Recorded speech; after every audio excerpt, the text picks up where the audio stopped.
Bien, continuando con las clases, vamos a hablar acerca de un tema que su rentabilidad es baja para los exámenes, pero es bueno tenerlo en cuenta, que es la fiebre reumática. Ustedes vieron en valvulopatías cómo cuando hicimos el resumen de etiología valvular mitral, la fiebre reumática sigue siendo su causa más frecuente y es la segunda valvulopatía que más se les pregunta en los exámenes.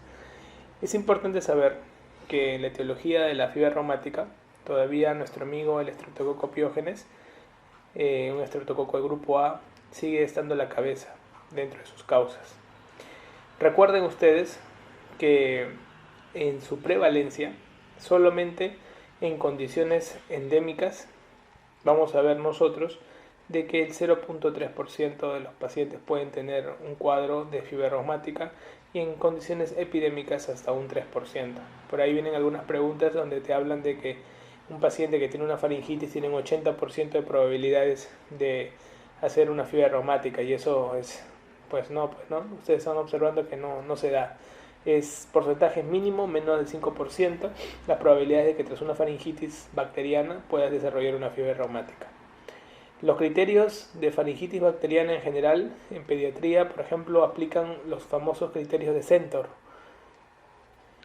Estos son los criterios de Centor, en el cual los criterios de puntaje generalmente son puntuaciones de 1, todos, y donde el resultado, si es de 3 o 4 puntos, tienes el riesgo obligado a iniciar el tratamiento antibacteriano, ¿no? O iniciar la toma para el cultivo del exudado faríngeo. Importante recordar en los casos clínicos la inflamación exudativa amigdaliana, la enopatía cervical, la ausencia de tos, la fiebre mayor de 38 grados, la edad menor de 15 años o mayor de 45, son criterios que uno le aumenta y otro le quita, ¿no? Puntuación. Estos son los criterios de Centor, pregunta de examen, para diagnóstico de faringitis bacteriana, ¿no? Y utilizamos los criterios de Jones, que siempre les preguntan, que son los criterios de la fiebre reumática. Tenemos criterios mayores y criterios menores. Los criterios mayores son poliartritis, eritema marginado, nódulos subcutáneos, carditis o corea menor. Es importante recordar que dentro de los criterios de diagnósticos, no te olvides esta mnemotecnia, la mnemotecnia ASENCO, que ya lo vamos a ir viendo, pero que básicamente resume un poco los criterios mayores que tú puedas encontrar en los criterios de Jones. Es importante también tener en cuenta que pueden haber infecciones estreptocócicas previas y estas te pueden dejar alguna evidencia en el paciente, como pueden ser los títulos de elevados, anticuerpo antistreptolicina O, puede haber cultivo positivo de exudado faríngeo para estreptococos tipo A, o puede haber un reciente cuadro de escarlatina, ¿no? Siempre confunden en las preguntas de examen y toman la palabra fiebre y te hacen dudar de que la fiebre es un criterio mayor. Y no, por más que se llame fiebre reumática, la fiebre es un criterio menor. Los criterios mayores son los ya descritos. En la anatomía patológica vamos a observar nosotros los famosos cuerpos de Aschoff. Los cuerpos de Aschoff son patognomónicos de fiebre reumática y generalmente no siempre indican actividad reumática aguda. Pregunta de examen, por eso lo subrayamos. No siempre indican actividad reumática aguda. Son como cicatrices que van a quedar en la zona miocárdica.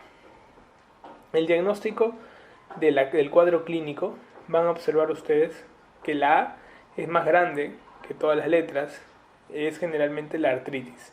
La artritis es el cuadro clínico más frecuente diagnosticado dentro de los pacientes con fiebre reumática. La artritis se puede presentar de manera asimétrica, no afectando generalmente a la articulación de la rodilla, siendo esta la articulación más frecuentemente afectada.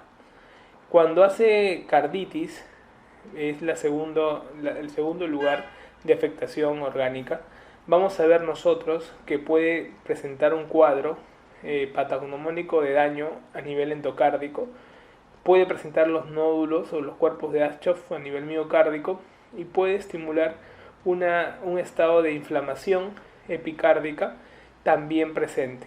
Es importante recordar que el paciente con carditis es un paciente que al tener afectación orgánica o estructural, generalmente el tratamiento va a ser indefinido, pregunta de examen.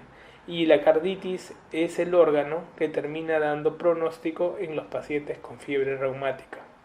Se dice que la fiebre reumática lame las articulaciones, pero muerde el corazón. Por eso es que el corazón o las afectaciones cardíacas terminan siendo las pronósticas en los cuadros de fiebre reumática. Otro cuadro clínico que se pueda presentar es el eritema marginado, un eritema que tiende a ser bastante disperso, no es muy patognomónico de los cuadros de pensar una fiebre reumática, pero sí hay que hacer el diagnóstico diferencial con otras exantémicas. Tiende a no ser pruriginoso, tiende a tener un pequeño decoloración central que se pueda presentar. El otro cuadro clínico son los nódulos subcutáneos. No son nódulos gomosos, ni son nódulos que van a encontrar en la zona grasa.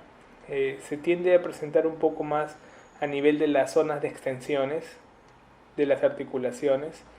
Y el otro cuadro clínico es la corea minor. La corea lo que hace son movimientos involuntarios que pueden presentar los pacientes de manera normal, y estos pueden presentarse muchas semanas después del cuadro clínico inicial de la fiebre reumática. Entonces, estos criterios, los criterios de Jones, que les van a preguntar si viene alguna pregunta clásica de fiebre reumática. Recuerden que el corazón, al ser pronóstico, tiene varias zonas de afectación, como dijimos, ¿no? Endocárdico, miocárdico o epicárdico. Y de la zona estructural del corazón, lo que más se tiende a afectar son las válvulas. Y de las válvulas, quien tiende a afectarse un poquito más en prevalencia es la válvula mitral. Por eso es que la clínica, cuando uno ve a los pacientes con fiebre reumática, va a observar que la mayoría de afectación cardíaca es una afectación mixta, donde hay un compromiso estenótico e insuficiente. Eso es interesante, porque tienden a coexistir la gran mayoría de casos una afectación mixta. Entonces, eso es un daño que ya se ha hecho en el corazón, y la única forma de que esta fiebre reumática pues no progrese y no sea condicionante de mayor daño en otros órganos va a ser básicamente un tratamiento indefinido para las que no vuelva a las recurrencias de los focos de estreptococo, ¿no? Entonces eso es lo que más debemos recordar, ¿no? Hasta un 50% de los pacientes que presentan datos físicos de cardiopatía reumática niegan tener algún antecedente de fiebre reumática. Tú vas a ver a los pacientes que se operan de patología mitral y le dices en algún momento te afectaste, tuviste un problema faringio, respiratorio muy fuerte que recuerdas en tu vida, y como se dan los datos estadísticos, pues la mayoría tiende a decir que no recuerda ese dato, ¿no? Entonces eso hay que tenerlo en cuenta. Las alteraciones de los exámenes auxiliares que más vemos nosotros, por ejemplo, en el electrocardiograma, un paciente con fiebre reumática, el más común, preguntado siempre en los exámenes, es el bloqueo auriculoventricular de primer grado, ¿no? Y también vamos a ver que ese bloqueo se va a dar por un aumento del intervalo PR generalmente. También pueden presentarse algunas disociaciones auriculoventriculares en grados más severos y las extrasístoles que se puedan presentar, ¿no? 95% de los pacientes que padecen carditis reumática quedan con alguna secuela valvular. Pregunta de examen, ¿no? Al ser una afectación muy alta, la gran mayoría que terminó padeciendo al inicio una carditis tiende a tener una secuela valvular característica. El tratamiento de la fiebre reumática, aparte de las medidas generales en caso que se haya presentado un cuadro febril, un cuadro de dolor articular, pues nosotros los tratamos con antiinflamatorios, con antipiréticos. Tenemos que ver la forma de erradicar el estreptococo, y para la erradicación del estreptococo nosotros vamos a trabajar con la penicilina procaínica intramuscular cada 24 horas por 10 días, en caso de que haya alguna alergia a las penicilinas, eritromicina también, y vamos a ver que también podemos dar un soporte un poco mayor dándole un tratamiento en caso de que haya afectación serosa con corticoides, ¿no? El tratamiento antiinflamatorio articular, que es lo que más se quejan los pacientes por el cuadro artrítico, lo damos con salicilatos durante 6 a 8 semanas, dosis variables. Recordar que los pacientes tienden a quejarse más de problemas articulares al inicio, pero las afectaciones cardíacas tienden a dar una clínica muy posterior, 20, 30 años después, no es inicial. El problema neurológico se puede presentar en algunos, el problema de los nódulos en algunos, el eritema también, pero no tienden a dar una clínica muy manifiesta. Lo que más molesta son las articulaciones, por eso es que el tratamiento antiinflamatorio sí se da con ellos, ¿no? En caso de corticoides, pregunta de examen, se va a recomendar en pacientes que tengan una afectación serosa y sobre todo afectación cardíaca o cerebral muy marcada, ¿no?